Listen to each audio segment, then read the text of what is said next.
The Mineirão Stadium is a historic cathedral of South American football, defined by its imposing concrete architecture and decades of legendary matches. But in 2014, its grass became the site of a profound national trauma.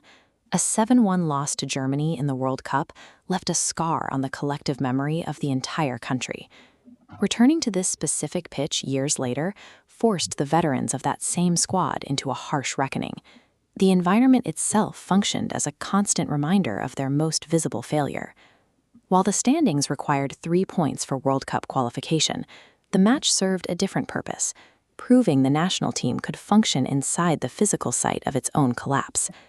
Adding to that weight, the opponent standing across the midfield line was Argentina, the oldest and most hostile sporting rival on the continent.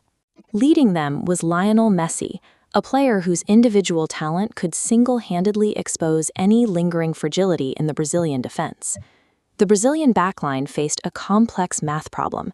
They had to contain a player capable of scoring from any angle without overcommitting and pulling their own defensive structure apart.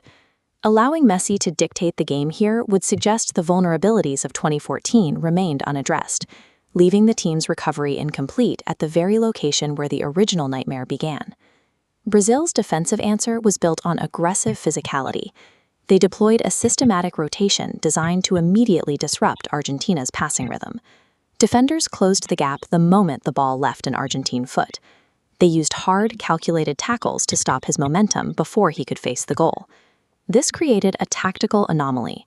In this field map, Messi is forced into the midfield, surrounded by yellow shirts, just to find space. But his teammates failed to adjust. The Argentine attack remained disconnected, leaving their playmaker isolated. Without a clear path forward, Argentina's structure began to dissolve. The players' frustration manifested in late lunges and arguments rather than cohesive ball movement. By severing the link between the midfield and the forwards, Brazil reduced a high-level offensive unit to 11 individuals waiting for a moment of individual magic that never came. As Argentina's shape fractured, they began to push players forward out of desperation. This left enormous pockets of empty space behind their defenders, which Brazil pivoted instantly to exploit. Felipe Coutinho provided the breakthrough. Cutting in from the wide left, he uncorked a strike that shot into the top corner of the net, shattering the deadlock and forcing Argentina to play even more aggressively.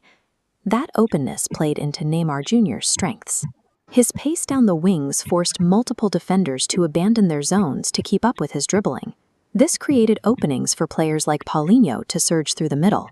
Usually a defensive presence, he exploited the chaos by ghosting into the box and calmly finishing a sequence that left the Argentine defense standing still.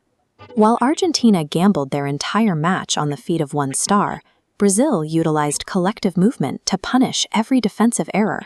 Trailing multiple goals late in the game, Argentina pushed even more men into the box, leaving their own half virtually unprotected. Every time Brazil regained possession, waves of yellow shirts were already sprinting into space, outrunning a disorganized backline with no structural answer for the transition. Clinical strikes from Gabriel Jesus and Roberto Firmino finalized the rout. They converted rapid sequences into a 5-0 scoreline that effectively ended the contest. These final goals transformed the evening. What began as a strategic battle concluded as a total psychological breakdown for the visitors. A 5-goal margin against a rival of Argentina's caliber is rare. It provided definitive evidence of Brazil's defensive discipline and their lethal speed on the counter. For the veterans who had lived through the humiliation of 2014, this victory offered a form of closure. They had overwritten the darkest chapter of their careers with a dominant performance on the same pitch.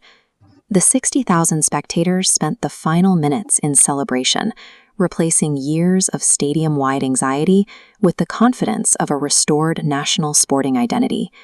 Overcoming a trauma of that scale required more than time. It required the squad to return to the site of their collapse and execute a flawless collective strategy.